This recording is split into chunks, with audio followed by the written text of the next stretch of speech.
Happy day 24. And I was asked another question about email I thought might be a good conversation to have as a group.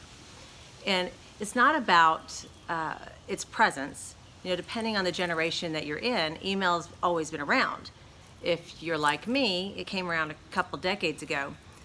But I want to talk to you about it from a standpoint of presence, permanence, and partnership. And let's start on the back side of that with partnership. Email is a vehicle that you can use to communicate, and we talked about before not using it to communicate in conflict. Now, conflict, depending on how you look at it, can be just two people not seeing eye to eye.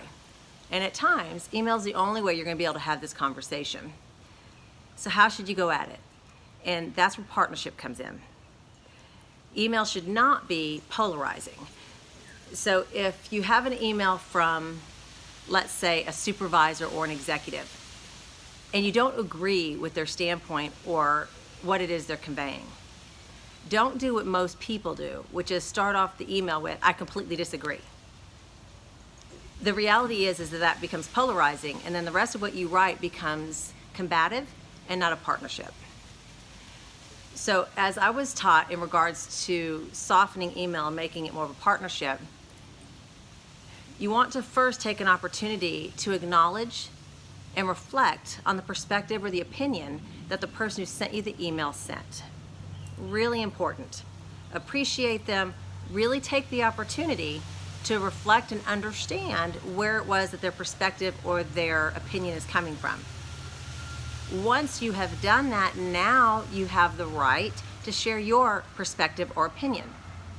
If you do it in this capacity, you are now partnering with that person who sent the email and able to probably get something handled in more of a collaborative way.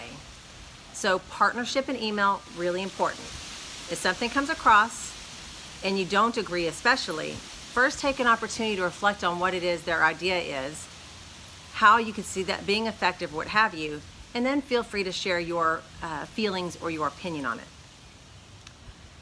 So let's see, we said permanence, presence. Okay, so now we're at permanence. Permanence. Email, guys, regardless of what you think when you hit the delete button, if it's a corporate account, never goes away. In my career, I've seen people fired over emails. I've seen emails called in legal situations where the executive team were being tried for charges from the SEO. Email is permanent. So knowing its permanence, how do you want that to reflect on you? What does your content sound like? Is it acceptable from a standpoint of being professional? So guys, if it's not something you don't want to exist forever, do not write it in an email, okay? And I mean that from a kind way. Just people forget the significance and the permanence of email. And the last piece I wanted to touch base on was presence. You know, whether you're in a small organization that has a couple stores or you're in a big organization across multiple countries, presence is important. If you especially are part of the executive team, if your entire organization is not hearing from you, you probably have a fracture in your culture, which is resonating possibly in turnover. My husband works for one of the largest companies in the world. They're in 375 countries.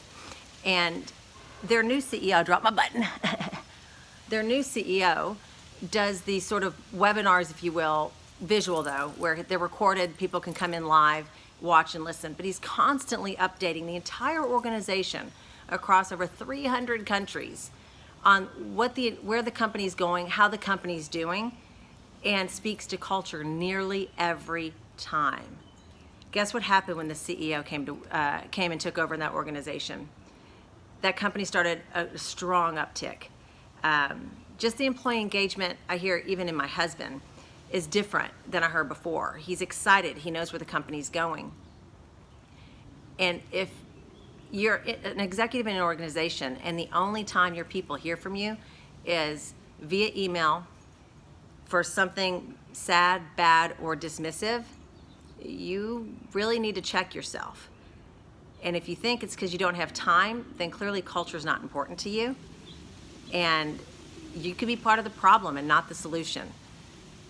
So as difficult as that might be to hear, be aware right? The more not importance, because the most important people in the company are the ones in front of your customer. But if you're the most responsible people in an organization, you need to be seen, you need to be heard, and you need to be delivering the message of what's going on. And sometimes email is that vehicle. Use it. Don't just save email for when people on your executive team decide to leave you, or there's something negative going on and it's the only time your entire organization hears from you. If you're a business owner, same thing, guys and gals. I dropped the button again. You have to be present. You have to have a presence. Never ever say you're too busy or have too many things going on to not address your organization. You are the most responsible, and with that, should be communicating a level that everyone feels engaged.